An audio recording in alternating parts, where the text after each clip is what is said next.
నీ ముఖమును నేను మహిమతో నింపబోతున్నాను. నీ ముఖమును నేను మహిమతో నింపుతాను.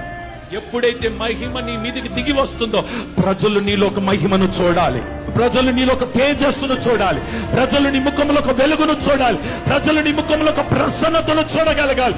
ఆ మహిమ ఈ రోజే నిన్ను కప్పునుగాక, నిన్ను కమ్ముకొనుగాక. మహిమతో నా దేవుడు ఇక్కడికి దిగి వచ్చి ఉన్నాడు.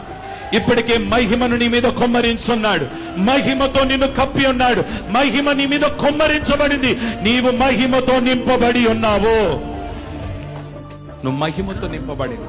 దేవుడు నన్ను మహిమతో నింపి ఉన్నాడు. నేను యుద్ధం చేయాల్సిన అవసరం లేదు, నేను గొడవ పడాల్సిన అవసరము, నేను ఎవరితో అరవాల్సిన అవసరము, నేను ఎవరితో తాకులాటలు పెట్టుకోవాల్సిన అవసరము. నేను అలా కూర్చుంటాను. నన్ను మహిమతో నింపినాడు ఆయన. నన్ను చూడగానే ప్రజలు మహిమను చూస్తారు. ఈ రోజు ఇక్కడ కూర్చున్న మీ మీద దేవుని మహిమ కుమ్మరించబడును గాక. ప్రజలు నీ మీద మహిమను చూడాలి.